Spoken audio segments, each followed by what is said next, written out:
대한민국 모든 스타트업을 위한 고품격 투자 상담 토크쇼 쫄지 말고 투자! 네, 안녕하세요. 캡스톤 파트너스의 송은강입니다. 네, 안녕하세요. IDG 벤처스 이유입니다. 예, 오늘 트립비. 네, 트립비. 트립비. 예, 트립비의 천기성 대표님 모셨는데요. 네. 예, 벌써 여기 뒤에 지금 멋진 앱이 나와 있는데 회사 소개와 또 본인 소개 부탁드리겠습니다. 네, 안녕하십니까. 저는 트립비의 천개성이라고 합니다. 저희 트립비는 여러분들의 여행의 추억을 가장 아름답게 저장할 수 있게 그리고 기록할 수 있게 저희가 도와드리는 그런 모바일 중심의 서비스입니다. 그래서 저희가 해결하고자 했었던 문제점들의 어떤 출발점은 여행 사진이었고요. 여행 사진들이 사실 수천 장이 모바일 속에 이렇게 저장되어 있는 경우들이 굉장히 많이 있습니다. 근데 이것들을 어떤 특정 장소라든지 특정 어떤 시간대별로 보통 폴더를 해서 그냥 방치해두는 경우들이 많은데 이것들을 조금 더 쉽고 조금 더 아름답게 그리고 의미 있게 제가 이것들을 기록하고 공유할 수 있는 방법이 없을까 해서 만들게 된 서비스입니다. 예. 제 서비스를 조금만 더 설명을 해주시죠. 일단 여행을 가게 되면 우리가 보통 사진을 찍죠. 네. 그러면 어떤 식으로 그 사진들을 좀 정렬해주는 서비스로 생각이 되는데요. 네네. 우선 기본적으로 그 핸드폰 속에 있는 사진들을 그냥 제가 수십 장이 됐든 몇십 장이 됐든 이것들을 제 주제별로 제가 선택을 하고 이것들을 업로드를 하게 되면 이것들이 어떤 장소나 시간 순으로 자동으로 배치가 되게 됩니다. 그래서 자동으로 이것들을 정리가 되게 되고 그 정리가 됐던 것들을 어떤 특정 동선별로 제 여행 사진들을 다시 감상을 하고 이것들을 단 한 번의 클릭으로 어떤 하나의 여행 로그에서 아름다운 무비로 바꿔주는 그런 기능이 있습니다. 그래서 제 여행을 굉장히 그냥 단순히 어떤 폴더 속에 이렇게 그냥 저장되어 있던 여러 장의 어떤 사진들이 아니라 이걸 하나의 스토리로서 만들 수 있는 그런 그 기능 서비스를 제공하고 있습니다. 근데 트립비가 무슨 뜻이죠? 네, 저희가 저희들의 어떤 키워드로 봤었던 것들이 굉장히 좀 비비드한 그런 부분에서 더 트립 비비들리. 비비드와 그리고 또 저희가 제공하는 서비스 중에 이제 굉장히 큰 포션이 비디오로 바꿔주는 부분이 있었습니다. 비디오. 그래서 그런 것들을 조금 중의적으로 조금 짧게 한 입에 들어갈 수 있는 단어로 트립비라고 이름을 지었습니다. 처음에 이런 비즈니스를 이렇게 구상하게 된 계기나 그런 게 있나요? 네, 일단은 여행 시장 자체가 사실은 굉장히 좀 이렇게 급속하게 성장을 하고 있는 시장이라고 봤습니다. 그리고 굉장히 사실 여러 가지의 여행 서비스들이 많이 있잖아요. 근데 그 여행 서비스 중에서 특히 많이 몰려있는 것들이 특히 여행 플래닝 쪽에 어떤 여행을 계획하는 쪽의 서비스들이 많았는데 그거 앞 단계에 사실은 더 좀 경쟁력을 가지기 위해서는 그 앞 단계의 서비스는 과연 어떤 걸까라는 고민으로 좀 시작을 했었고요. 그렇게 하기 위해서는 어떤 특정 여행 데이터들, 그러니까 그 중에서 저희가 가장 집중했던 것들이 핸드폰 속에 있는 여행 사진들이었고요.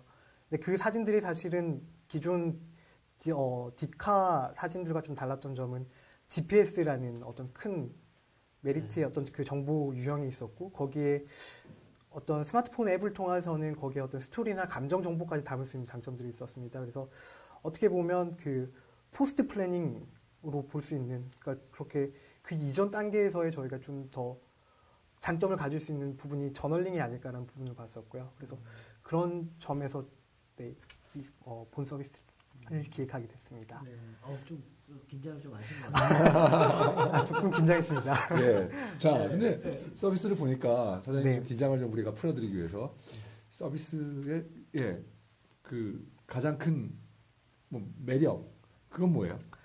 일단은 매력이라고 해야 될까 아니면 가장 큰 강점이라고 해야 될까? 많은 사실은 저희가 다양한 분야 분들에게 어떤 피드백을 받고 있는데 그 중에서 여행의 어떤 하나의 아름다운 스토리로, 그러니까 단순히 어떤 페이스북도 있고 국내에서는 밴드 같은 서비스도 여행 그 사진을 이렇게 같이 공유할 수 있는 사진 그 서비스는 굉장히 많은데 이것들이 어떤 굉장히 아름다운 스토리 형태들로 저장되는 부분에 있어서는 저희들께 굉장히 더 느낌이 굉장히 강력하다라는 피드백을 좀 많이 영상을 한번 받았었고요. 보여드려야 되는데. 네, 그 아마 여기서 그 추가적으로 지금 편집으로 좀 더 올려주시지 않을까. 네. 아, 동영상 준비되시는 거 있으시죠? 네네, 네. 있습니다. 자, 그 서비스를 조금 설명을 드리면 네. 사진을 찍고 사진을 지도 위에 그 위치와 그 기간 그리고 거기에 그리고 덧붙인 스토리를 댓글 담아서, 예. 댓글이 아니라 거기에 쓴 스토리를 같이 엮으면서 쭉 이어가면서 쭉 보게 돼 있고요. 그죠? 네. 그리고 그게 마지막에 비디오로 보고 싶으면 노래와 함께 그 영상들이 위치가 담긴 사진들을 쭉 이어서 네, 한 영상 비디오처럼 이렇게 보여주는 예. 그런 서비스인데요. 그리고 친구들 여행 간 것도 예, 공유해 볼 수도 있고, 예, 좋아요도 뭐 코멘트도 할 수도 있고. 네. 예, 자, 지금 현재 지금 다운로드가 얼마나 돼 있는 건가요? 지금 현재 네, 지금 저희가 1월 말에 출시를 했었고요.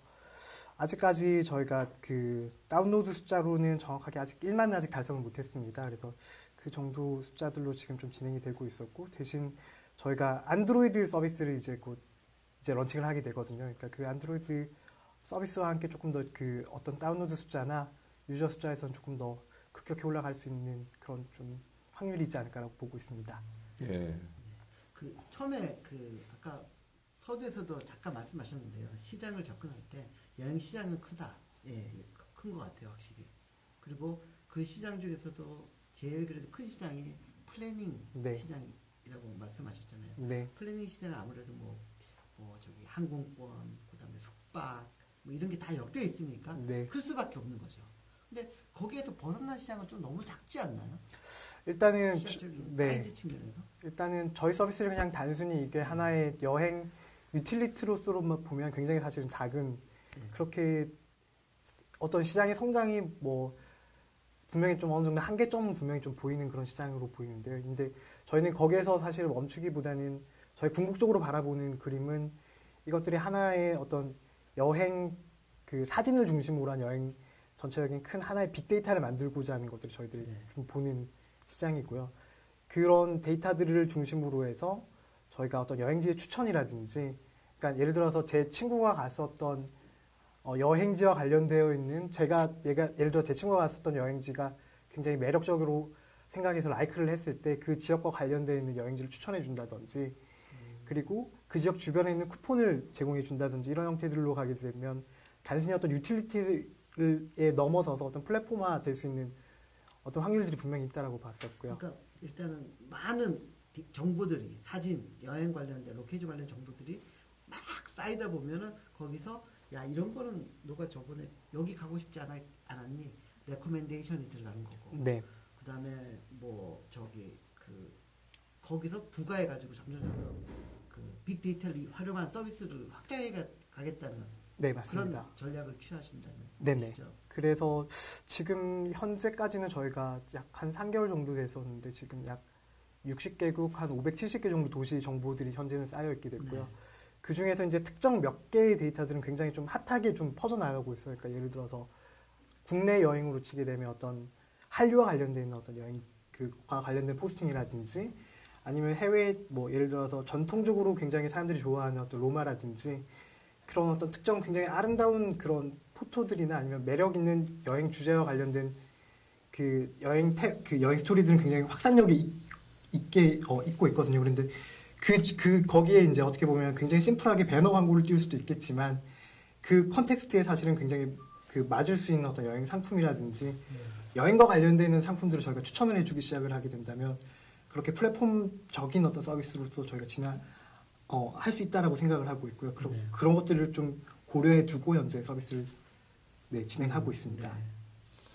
자, 그런데 약간 우선 좀 불만인 것은요. 네, 이게 진입 장벽이 그렇게 높아 보이지 않거든요. 네, 예, 그 개발하신 것들의 굉장히 보면 장점은 아이디어가 단순하고 굉장히 이해하기 쉽다는 장점은 있는데 반면에 이거 남들도 그 똑같이 카피를 비슷한 기능을 네.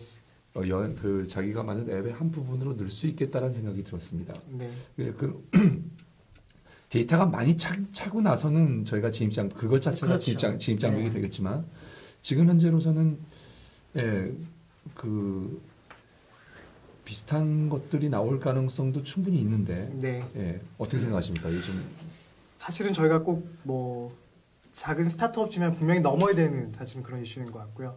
거기서 어떤 저희가 그 차별점이라고 보고 있는 것들 가장 큰 것들은 일단은 초기 유저들이 어떤 여행 사진들을 올리기 시작을 하게 되면 이미 저는 거기에 한 다리를 걸쳐 놓게 되는 부분이 있어서 거기에서는 일단 1차적인 배려는 생긴다라고 보고 있고요. 두 번째는 마케팅 능력인 것 같아요. 그러니까 똑같은 프로덕트니까 저희 거랑 똑같은 카피본이 생긴다고 하더라도 어떤 마케팅 능력에서는 분명히 또 차별화가 될 수 있는 부분이 있다라고 봅니다. 그러니까 저희 팀에 이제 장점이 두 가지가 있는데, 그러니까 엔지니어들이 굉장히 그 경력이 있고, 그 다음에 숙련된 어떤 엔지니어들이 굉장히 5명이 현재 있는 것들이 하나의 장점이랑 또 한 가지는 글로벌 마케팅을 했었던 그런 경험들이 굉장히 많이 있습니다. 그래서 어떤 가장 대표적으로 말씀드릴 수가 있는 것들은 저희가 그 2009년도부터는 국가브랜드위원회에 한국을 전 세계에 알리는 캠페인을 저희가 진행을 했었던 팀이거든요.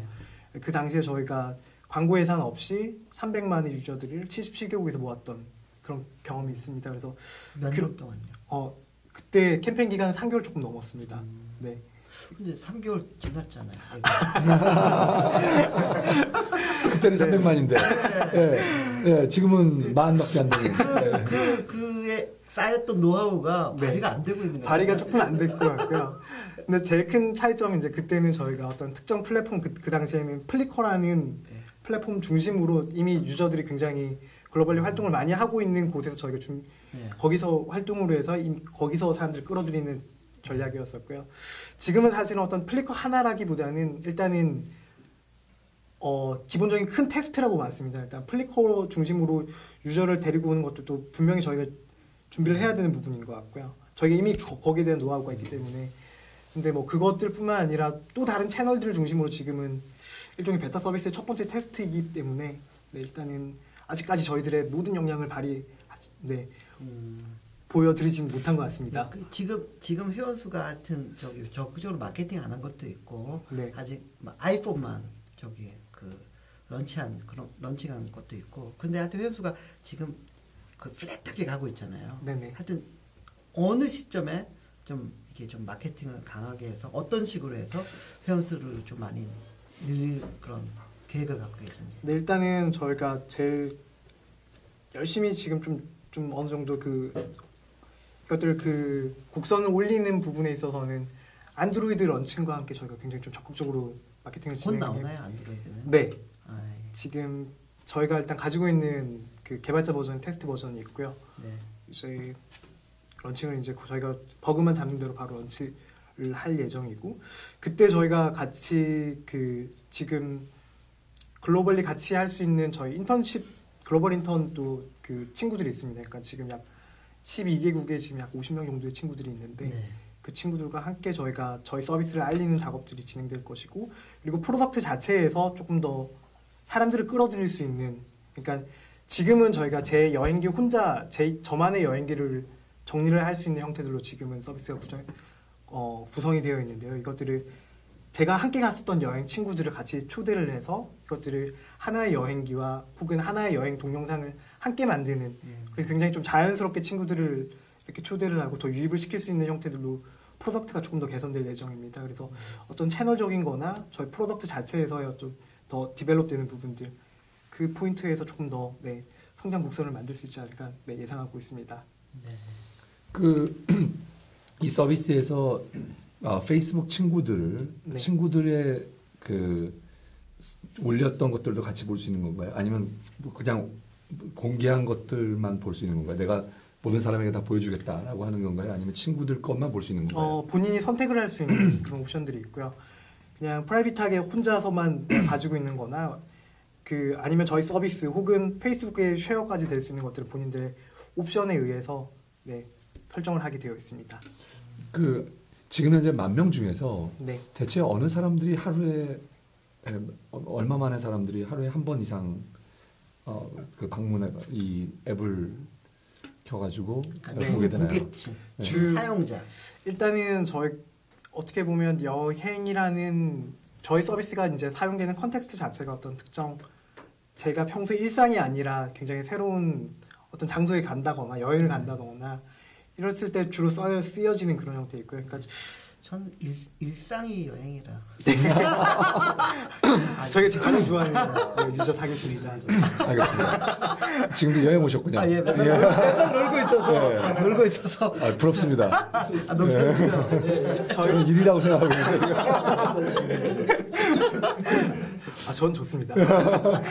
저희가 파악하고 있는 숫자로는 그러니까 먼슬리 액티브 유저로 보고 있는 경우는 지금 35%에서 40% 정도가 본인들의 여행기와 관련된 지금 아이폰 서비스를 그렇게 좀 다시 방문을 해서 이걸 본다거나 어떤 댓글을 남긴다거나 이런 활동들을 하고 있는데 지금 현재 저희가 좀 약점을 가지고 있는 게 어떤 뭐 노티피케이션이라든지 아니면 뭔가 또 다른 저희 쪽으로 끌어당기는 그런 부분에서는 저희가 아직은 거기까지 디벨롭이 좀 안 되어 있습니다. 근데 지금 나오는 안드로이드 버전부터에서는 그런 것들이 조금 더 강화될 예정이 있고요. 그래서 그 곡선들은 조금 더 올라가지 않을까라고 그러니까 예상하고 네트워크 있습니다. 이펙트를 살리기에 아직은 좀 그런 요소들이 부족하다는 말씀이죠. 네, 아이폰에서는 그랬었고요. 그런 부분들을 그동안 베타 서비스를 통해서 좀 많은 피드백을 받았고요. 그런 것도 좀 더 보완해 나가고 있는 단계. 예, 아니 제가 그 말씀을 왜 드리냐면 대체 한 번 보고 나서 그 다음 날 또 보고 매일 볼까 하는 그런 의문이 들었기 때문에 네, 매일 보지 않을 거라는 생각이 들어서 맞습니다. 일단 매일 쓰는 건 아닌 것 같아요. 예. 저희도 바라보고 여행이라는 있는 게. 관점 자체도 이것들이 예를 들어서 뭐 카카오톡처럼 매일마다 쓰는 그런 어플리케이션의 포지션은 아닌 것 같고요. 여행이라는 서비스 자체가 사실은 1년에 쓰여지는 어떤 횟수 자체가 굉장히 낮습니다. 근데 대신 여행 시장의 장점은 굉장히 그 빈도가 낮음에도 불구하고 그 거기서 쓰여지는 어떤 비용이라든지 그런 것들이 굉장히 고가의 시장이기 때문에 저희가 굉장히 좀 재밌었던 수치 중에 하나는 예를 들어서 로컬이니까 굉장히 자주 쓰여지는 로컬에 있는 어떤 리뷰 서비스 예를 들어서 옐프와 여행 시장에서 가장 대표적인 어떤 트립 어드바이저의 두 가지의 어떤 매출액과 1인당 그 아르프라고 하죠. 그러니까 그 1인당 유저의 어떤 그 전체 수익의 어떤 그 비중을 저희가 비교를 해봤더니 굉장히 사이즈로 봤을 때는 사실은 옐프나 트립 어드바이저를 두 개 봤을 때 비등비등할 거라고 예상을 했었는데 사실은 트립 어드바이저가 압도적으로 높더라고요. 알프가. 네, 알프가 12배가 높습니다. 정확하게. 그럼 얼마 정도 나요? 몇십 불 나와요? 아니면 알프가? 네, 정확한 수치는 제가 다시 한번 조금 네. 지금 잠깐 기억이 안 나는데 저희 그때 12배가 정확하게 그 숫자가 너무 굉장히 강력한 숫자였었고요. 그러니까 그걸 다시 분석을 해보면 예를 들어서 평소에 쓰는 상품들은 뭐 맥스 예를 들어서 레스토랑이나 이런 부분들은 맥스 쓸 수 있는 돈이 뭐 10만 원 내에서 이렇게 돌아가는 거라면 여행 같은 경우에는 보통은 제가 카드값을 메꿔가면서 150만 원, 뭐 200만 원 이런 식으로 그런 형태들로 써가면서 썼던 그 부분이 있었습니다. 그래서 빈도수는 굉장히 낮지만 이것들이 그 데이터들의 어떤 추후 비즈니스로 올라갔을 때 더 어떤 밸류의 측면에 있어서는 굉장히 더 파워풀한 그런 장점이 있는 것들이 기본적으로 저희가 바라보는 좀 시각이었습니다. 뭐 비즈니스 모델은 그럼 뭐 어떻게 되는 거죠? 그리고 그런 뭐 유료화 모델을 언제부터 어떤 방식으로 적용하실 거예요? 네, 현재 비즈니스 모델은 크게 두 가지를 생각을 하고 있고 B2B, B2C 모델을 생각하고 있습니다. 네. 일단 우선 B2B로서는 우선적으로 아까 말씀드렸던 그런 여행지 추천이라든지 어떤 그 로컬 쿠폰이나 이런 부분들을 저희가 같이 특정 여행 스팟과 관련되어 있는 그런 여행 관련된 상품들을 저희가 추천해 주는 것들이 한 가지가 있고요. 그것들이 사실은 가장 마지막으로 저희가 생각하고 있는 가장 큰 사실 비즈니스 모델일 것 같고요. 두 번째 현재로서는 저희가 예를 들어서 캐나다 관광청과 같은 관광청이나 여행사들에게 사실 굉장히 좀 많은 그런 연락을 받고 있습니다. 그래서 그런 쪽에서는 이제 일종의 저희를 소프트웨어나 하나의 광고 툴로서 활용을 하시고 싶어하는 니즈가 굉장히 좀 많이 있으시고요. 그래서 캐나다 관광청 같은 경우에도 이제 그 캐나다의 구석구석의 매력들을 저희 트립비 어플리케이션을 통해서 사진을 찍고 로케이션을 찍고 또 다른 여행자들이 여기에 방문을 할 수 있게 어떤 자극을 하는 그런 형태 하나의 소프트웨어로서 지금 활용을 하고 계시고요. 그래서 그런 형태들의 어떤 또 다른 여행과 관련된 파트너사에서 오는 그 B2B 모델이 있습니다. 그래서 그것들이 한 가지 그것들이 B2B 모델이라면 B2C 같은 경우에는 현재 그 동영상을 만들 때 어떤 그 디자인 템플릿이나 음악과 관련된 니즈들이 굉장히 좀 많이 저희 좀 발견을 했거든요. 그래서 그런 쪽에서 내가 원하는 음악에 내가 원하는 디자인을 입히고 싶다. 그래서 그런 부분들은 부분 유료화로 저희가 같이 제공을 할 예정입니다. 예, 지금 말씀하신 네. 사업 모델의 첫 번째 부분은 좀 의문이 많이 됩니다. 두 번째 부분은 충분히 공감이 되고요. 왜 의문이 많이 드냐면 이 지금 만드신 이 트립비 앱이 어떤 용도이냐 보면 결국은 여행을 갔다 와서 여행을 정리하는 앱이란 말이에요. 네. 일종의 저널링하는 네. 또는 여행 중에 그런데 그 실제로 그런 데이터가 쌓이게 되면 그 데이터가 중요한 트립 그 여행을 계획하는 앱으로 쓰일 수 있겠죠. 그걸 활용하고 그런데 기능적으로 보면 이 여행을 그 플래닝하는 앱하고 여행을 저널링하는 앱하고는 너무 갭이 크기 때문에 네네. 또 다른 앱으로 갈 가능성이 굉장히 높다고 생각이 됩니다. 네. 그러니까 이 앱을 써가지고 여행을 봐서 여행 장소를 정한 다음에 네. 실제로 매출이 일어나고 많은 그 트랜잭션이 실제 일어나는 것은 또 다른 앱, 예를 들면 트립 어드바이저 같은 다른 앱이 될 가능성이 높지 않을까 생각이 되거든요. 네. 그래서 실제로 저희가 그런 면에서는 그냥 한 개의 그냥 도구로만 전략하는 가능성이 있고요. 그렇지만 또 하나는 뭐냐면 어느 정도 숫자가 되면 그냥 참고용으로 볼 뿐이지 여기 저희가 유용하게 정말 되려고 하면 사람들이 들어와서 자주 보도록 하는 뭔가 좀 그런 게 있어야 되는데 그런 게 우리가 물론 이유 대표님은 이해합니다. 매일 여행을 하시기 때문에 매일 여행을 하시기 때문에 네. 매일 여행을 저널링을 하고 매일 방문해서 매일 확인을 하고 그러실 수도 있겠죠. 그렇지만 그렇지가 않잖아요. 대부분 사람들은 뭐 주말에 한 번, 주말에 한 번도 굉장히 많고 또 해외 여행이라고 그러면 뭐 두세 달에 한 번 그렇게밖에 할 수 없는 거잖아요. 네. 그래서 좀 약간 이 사업적인 모델이 잘 연결되지 않을 거란 생각이 드는데요. 저희가 대표님께서 지금 말씀 주셨던 것들도 사실은 굉장히 좀 고민을 많이 하고 있는 부분이고요. 분명히 말씀 주셨던 것 같이 어떤 플래닝을 하는 어플리케이션과 저널링을 하는 어플리케이션이 어떤 전체적인 UI라든지 그다음에 생겼던 그 UI뿐만 아니라 전체적인 어떤 UX 자체들도 굉장히 좀 다른 부분들이 많이 있는 것들이 사실인 것 같습니다. 그래서 지금 저희들의 어떤 이 형태들이 사실은 지금 최종 버전은 아닌 것 같고요. 저희도 굉장히 좀 다양한 부분들로 같이 논의를 하고 있어요. 그래서 일단 기본적으로 이 데이터들을 근데 기본적으로 어떤 그 유저들의 어떤 그 순환 고리를 바라보게 되면 어떤 남들의 여행기들을 바라보고 거기서 매력적인 부분들은 제가 추후에 체킹 정도는 분명히 할 수 있는 부분이라고 보고 있거든요. 근데 그런 체킹을 했던 것들을 가지고 또 다른 어떤 플래닝을 하는 어플리케이션으로 만드는 거나 아니면 여기서 조금 더 그 UX적으로 저희가 조금 더 변환하는 부분들에 있어서는 저희가 조금 더 개선을 시켜 나가야 되는 부분인 것 같고요. 두 번째로 대표님 말씀 주셨던 그런 뭐 어떤 빈도, 얼마나 자주 이것들이 노출될 수 있는가에 대한 이슈는 저희들 같은 경우에 또 다른 여러 가지 서비스들 중에 좀 장점은 굉장히 좀 소셜에서 저희들이 굉장히 더 친화적인 그런 서비스이거든요. 그래서 기본적으로 저희가 만들어냈던 이런 여행기 하나하나들이 페이스북에 올라갔을 때 평균적으로 라이크를 받는 것들이 약 12.5에서 13회 정도 왔다 갔다 하고 있는데요. 그 의미는 이제 제 친구의 친구에게 다시 또 노출될 수 있는 확률이 높아진다는 거잖아요. 그래서 그렇기 때문에 어떤 빈도수나 그러니까 단순히 어떤 여행 후에만 쓰는 것들이 아니라 여행 중이나 여행 전 그리고 그 여행 전 중 후가 사실은 하나로 이렇게 연결될 수 있는 페이스북 그 또 다른 그 페이스북이라는 큰 플랫폼을 통해서 이것들이 하나의 순환고리를 충분히 좀 돌 수 있는 그런 형태들로 지날 수 있는 것들이 또 하나의 장점이라고 생각을 하고 있습니다. 뭐 송 대표님 말씀하셨지만 앞부분에 저기 플래닝하고 좀 뭐 저널링하고 네. 그거 시장은 저도 약간은 좀 다르다는 네. 그런 생각을 갖고 있는데 네. 그 수익 모델 부분 유료라든지 수익 모델 측면에서 보면 제가 사용자로서 이렇게 써보다 보니까요.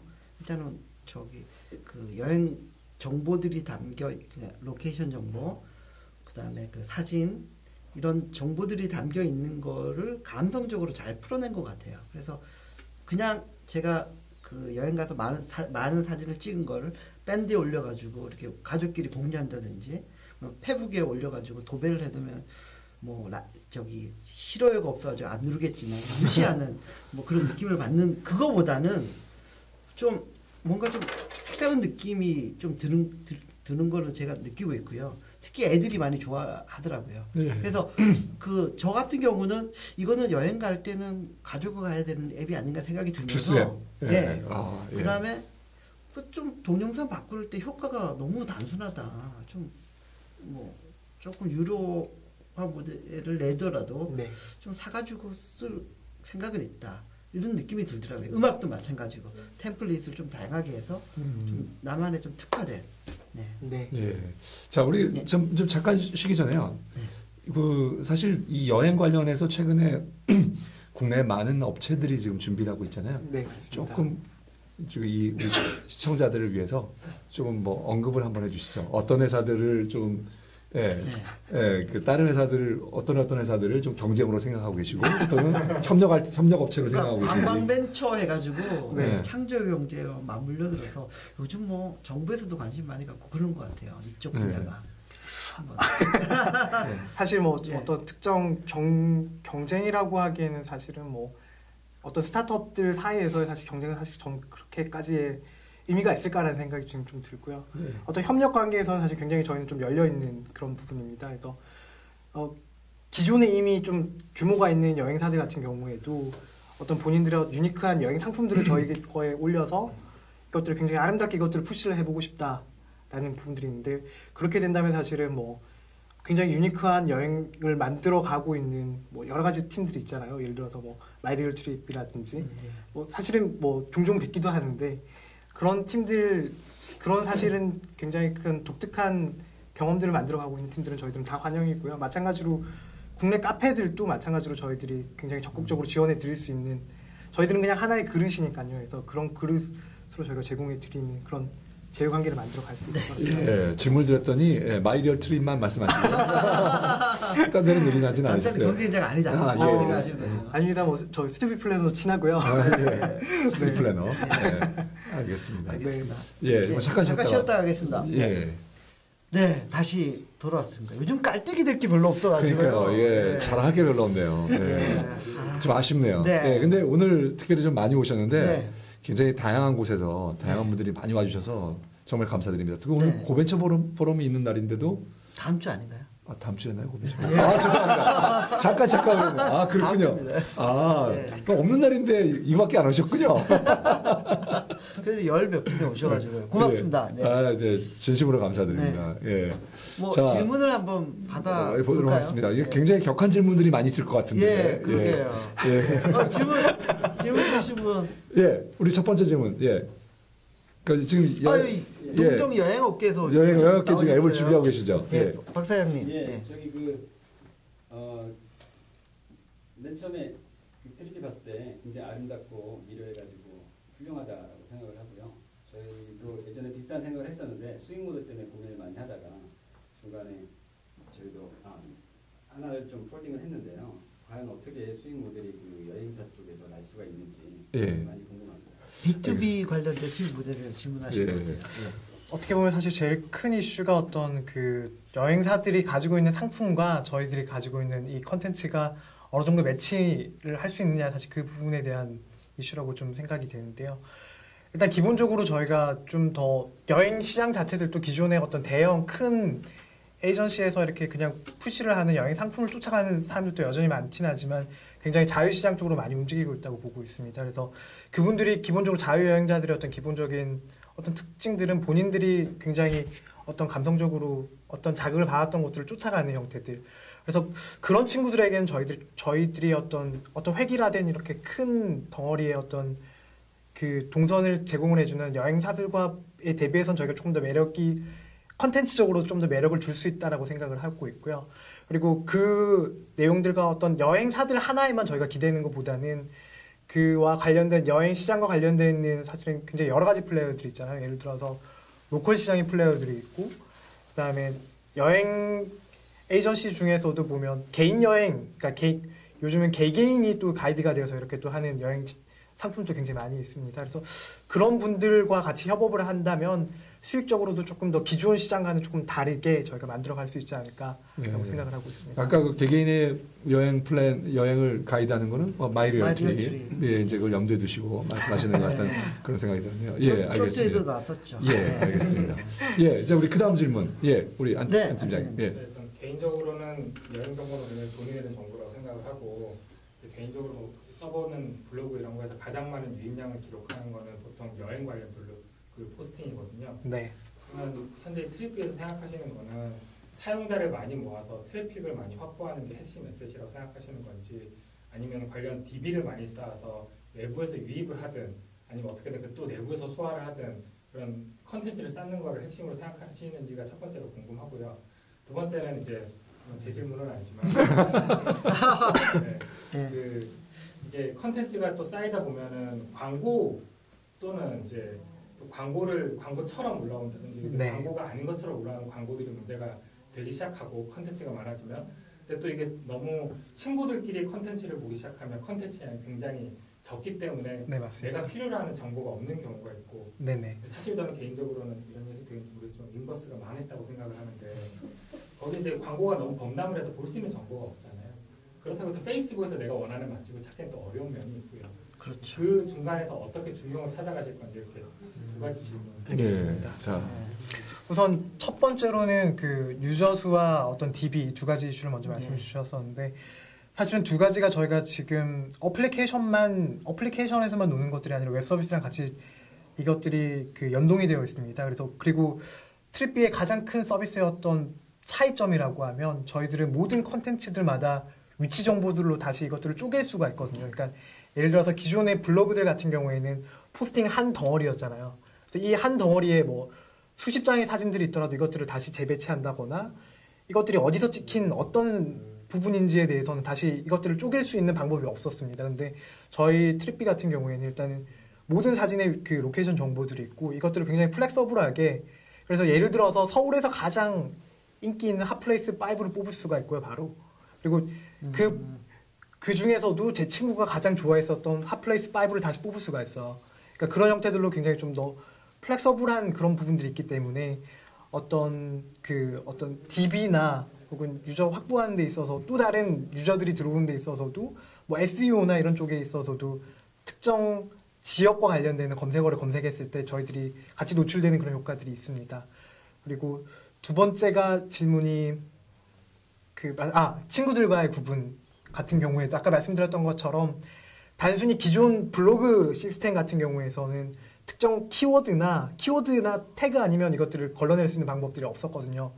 그래서 큰 덩어리들로 그것들을 하나를 다 읽어야 이것들이 컨텐츠로서 어떤 의미가 있는 건데 그 컨텐츠들을 그 블로그들 전체를 다 읽을 필요 없으니까 저희 시스템에 있는 모든 컨텐츠를 다 읽을 필요 없이 그 중에서 쪼갰었던 것 중에 가장 핫플레이스들을 쪼개볼 수도 있고요. 이게 근데 의심스럽다면 제 친구들의 여행지들만 다시 소팅을 해서 그 친구들의 여행지들 중에서 가장 인기 있는 플레이스를 다시 볼 수도 있거든요. 그래서 그런 부분에서는 조금 더 저희가 플렉서블한 것들이 그런 지금 말씀 주셨던 그런 질문을 조금 저희가 이겨나갈 수 있는 그런 부분이 아닐까 생각하고 있습니다. 네. 약간은 조금 부족하지만 오늘은 그런 대로 넘어가도록 하죠. 알겠습니다. 자, 이제 또 질문 우리 정 PD님. 저는 기능이나 이런 것도 되게 많이 봤는데 사실 페이스북 말고 한국에서 카카오 스토리가 핵심 기능만 써가지고 되게 큰 사랑을 받았잖아요. 네. 저는 아기를 키우는 입장에서 이 기능 중에 일부를 그 아기들을 위한 가족들을 위한 걸로 좀 축소해서 런칭하는 것도 굉장히 좀 좋을 것 같은데 혹시 그런 계획도 있으신지? 지금 저희가 굉장히 진지하게 생각은 사실은 그쪽으로는 안 했고요. 그러니까 근데 굉장히 큰 니즈가 있는 것들을 알고 있으니까 특히 어떤 아기를 가지고 있는 타겟이라든지 신혼부부라든지 이런 쪽에서는 사실 굉장히 큰 니즈가 저희 쪽에 굉장히 실시간으로 이렇게 오거든요. 그래서 그런 쪽을 근데 어떤 형태로 지금 그러니까 예를 들어서 트립비가 가장 큰 하나의 엄브렐라로서 있고 그 밑으로 이걸 들어갈 건지 아니면 그것들을 진짜 뜯어서 갈 건지에 대해서는 조금 더 고민이 필요한 그런 부분인 것 같습니다. 알겠습니다. 저 같은 경우도 여행 가면은 제 사진 안 찍거든요, 이제. 네. 그러니까 제 사진 찍을 때 20대, 예. 30대 초반까지. 네. 예. 그렇죠. 그래서- 그리고 특히 여자 같은 경우는 나이가 먹으면 사진이 나오는 걸 두려워하죠. 그렇죠. 자기 사진 보는 걸 예. 굉장히 두려워하죠. 애들 예. 찍어주기 때문에 예. 그것도 눈여겨봐야 될 시장이 아닌가 네. 생각은 드네요. 예. 예. 자 우리 예, 홍 부장님. 홍 예. 부장님. 예, 그리고 저는 사실 비슷하긴 하지만 이전에 이것과는 약간 제가 볼 때는 조금 떨어질 수도 있지만 트리피어라는 비슷한 서비스를 많이 사용했고요. 제가 여행도 좀 많이 하는 편이라서 일단 첫 번째 교수님이 오늘 말씀하신 여행에 대한 상품이라든지 뭐 비행기라든지 숙박을 판매하는 부분은 이미 그런 쪽에서 굉장히 큰 규모를 자랑하는 업체들이 있기 때문에 네. 실제 수익을 낼 수 있느냐에서 저는 굉장히 어렵다라는 생각이 들고요. 또 하나는 트리피가 추구하시는 게 결국은 말씀하신 것처럼 다양한 여행 콘텐츠로서의 가치를 높인다는 건데 말씀하신 것처럼 조각조각 쪼개서 다양하게 배치할 수 있는 것도 좋은 점인 것 같긴 한데요. 반대로 얘기하면 아까 블로그가 그런 부분에서 굉장히 어려운 부분이라고 얘기했지만 사실 블로그에 올라온 콘텐츠들은 단순히 내가 찍은 20장이 아니라 내가 찍은 여러 장의 사진 중에 20장을 골라서 콘텐츠의 내용을 실제 기록하면서 썼기 때문에 훨씬 더 완성도가 높다라는 거죠. 그런 면에서 보면 트립비가 가진 게 과연 여행 콘텐츠로서의 가치가 있겠느냐. 왜냐하면 아까 말씀드린 것처럼 상품이나 이런 거 판매로서는 이미 허들이 많기 때문에 예를 들면 트립비가 가야 되는 길은 포털이나 이런데 예를 들면 여행 콘텐츠를 제공한다든지 판매한다든지 아니면 네. M&A 한다든지 이런 관점이 훨씬 더 설득력 있다라고 생각을 하는데요. 그런 네. 부분에 있어서의 트립비의 강점이나 이런 부분에 있어서 우리 여행 콘텐츠로서의 가치가 있습니다. 라는 얘기는 하나도 못 해주신 것 같거든요. 네. 예, 그런 부분에서 어떤 강점을 갖고 있나요? 일단은 그 말씀 주셨던 것 같이 블로그 시스템에서의 뭐 예를 들어서 20장을 골라서 스토리를 만드는 것들. 네. 근데 저희들이 생각했을 때는 그거 역시도 마찬가지로 굉장히 큰 허들이라고 봤거든요. 그러니까 어떤 일단은 사진들을 디카에 했던 것들을 여기에 옮겨서 거기에 있던 사진들을 골라내서 그것들을 작성을 하고 퍼블리싱을 하고 이것들이 다시 또 이걸 보는 사람들의 입장에서는 이게 광고인지 진짜인지도 사실은 또 거기서 또 오는 헷갈림도 있거든요. 근데 저희들은 사실은 이제 그런 점에 있어서는 일단은 실제 유저들이 굉장히 블로그보다 더욱더 손쉽게 이것들을 만들어내는 것들, 그러니까 그것들을 하나의 스토리로서 굉장히 손쉽게 만들어낼 수 있는 것들을 마찬가지로 20장을 고르는 것들은 똑같은 것 같아요. 그러니까 수백 장의 사진 중에 20장이 고르는 부분들은 똑같은 것 같고요.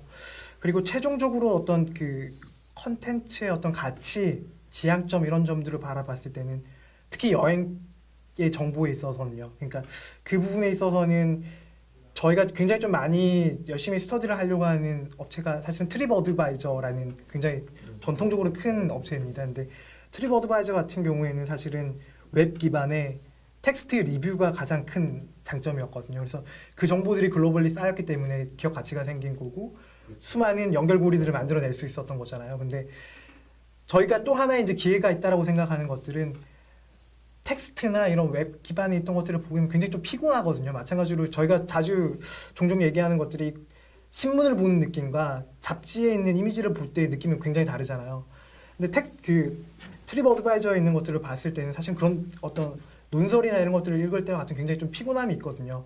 그리고 그들이 아직은 100% 점령을 못했다라고 할 수 있는 것들이 어떤 모바일 기반의 정보들, 예를 들어 사진이나 어떤 그 특정 지역에서의 내 여행지에서 어떤 내 감정이나 어떤 스토리나 이런 부분들에 있어서는 분명히 아직까지 점령이 안 된 부분이 있다라고 보고 있습니다. 그래서 저희들은 그쪽 시장을 더 열심히 좀 더 공략하려고 하는 거고요. 그런 거에서 어떤 기업적인 가치가 나오지 않을까라고 생각을 하고 있습니다. 예. 이건 하나만 더 질문 드리고 싶은데요. 네. 말씀하신 것처럼 저는 두 개가 되게 상반된다고 보거든요. 말씀하신 네. 것처럼 유저 입장에서 20개의 사진을 올려서 편리하게 내가 다녀온 여행을 정리하는 것과 네. 그거는 편의성이 강조되는 거고요. 내가 볼 때의 편의성이 강조되는 거고 반대로 다른 여행을 준비하거나 다른 여행을 준비하는 사람은 실제 여행의 정보로서의 가치를 얻어야 되는데 맞습니다. 그런 네. 부분에 있어서는 개인이 편한 대로 올리게 되면 그런 가치는 떨어지게 되는 거잖아요. 네네. 그래서 올리는 사람의 편의성을 중시하신다는 말씀이신 건지 아니면 그런 컨텐츠를 모여서 여행 컨텐츠로서의 가치를 중시한다는 건지 여전히 모호한 것 같아요. 일단 첫 번째로서는 사실은 두 가지를 한꺼번에 해결할 수 있는 부분들은 아닌 것 같고요. 네. 저희가 일단 기준점으로 두고 있는 것들은 사진을 올리는 분들의 어떤 편의성들이 일단은 먼저 가야 어떤 데이터가 쌓일 수 있다라고 생각을 하고 있고요.